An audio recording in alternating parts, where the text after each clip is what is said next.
Good morning. Welcome to Chemical World.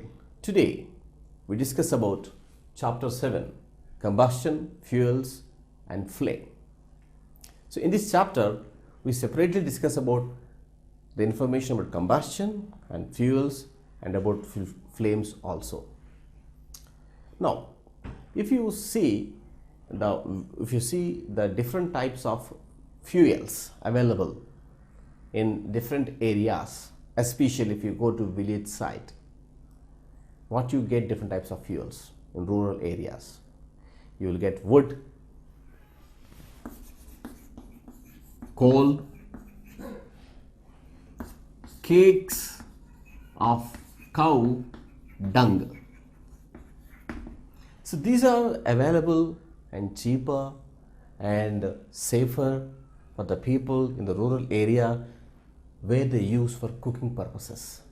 Not only for cooking, but anything which they want to do by heating process, they use these three materials.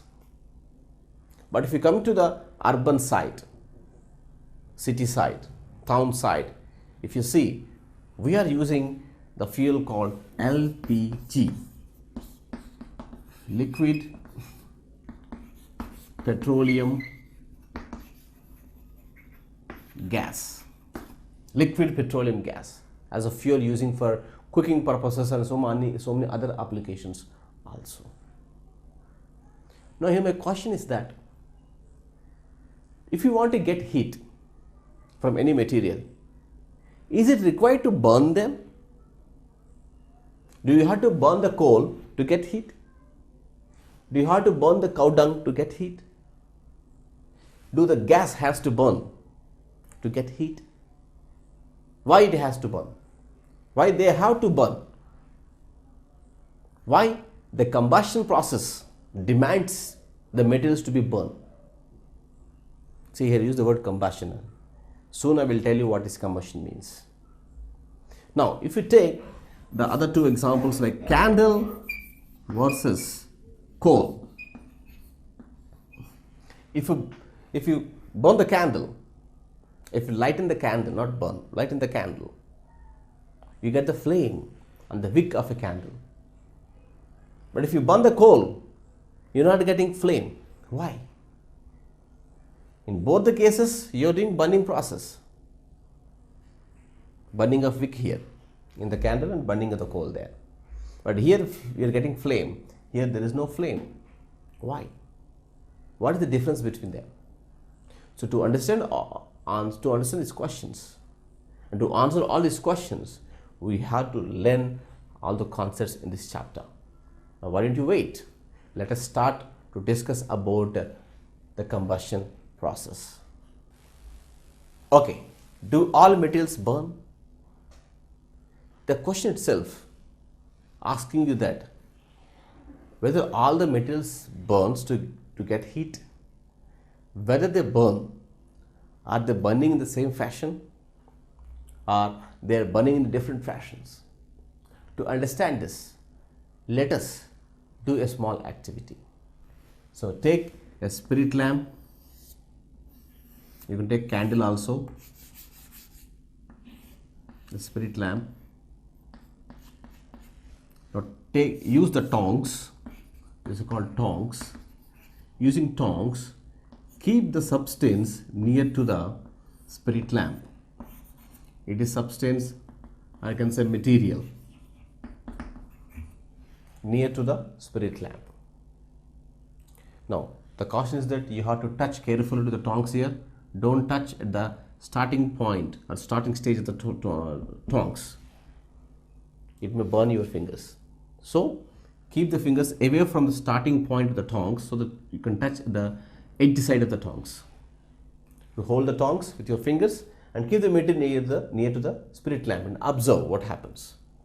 First of all, you take the material called coal and observe whether it is burning or not. Now next, paper. Next, wood. Next, plastic. Next, cotton cloth. Next, nylon cloth. So like you take available materials what you have. Now if you check each and every one in this activity, you observe that each and every material burn, but some material burns very quickly, some material burns slowly, some material as soon as burns they will show flame, some material doesn't show flame. All these variations because of their chemical properties. We understand that yes, all the substances have to burn to get heated. Okay, but some are burning very quickly, some are burning slowly. Now what about liquids? Liquids, they are able to burn. To test, again do a small activity. Take a container. Inside the container you fill the liquid. Suppose the first liquid is water. Take water. Bring a matchstick which is stuck with the surface of the matchbox, or I can say lighten the matchstick and bring the matchstick near to this liquid. Keep it for some time and observe what is happening, whether liquid is burning or not. Now this, replace the water with kerosene, petrol, diesel, coconut oil, mustard oil, etc. Now what your observation? Your observation is that some liquids burns quickly within a fraction of a second. As soon as you keep the matchstick near to the liquid, burns. Some liquids, they takes time. Some liquid doesn't burn with a simple amount of heat. So this demonstration conclude you that different liquids have different burning stages. So we understand that if you want to produce heat, each and every substance should be burned. It may be either it may be solid or it may be liquid. It should be burned. Now that burning process is what called combustion. But actually, what is the actual definition of combustion? So combustion is a chemical reaction.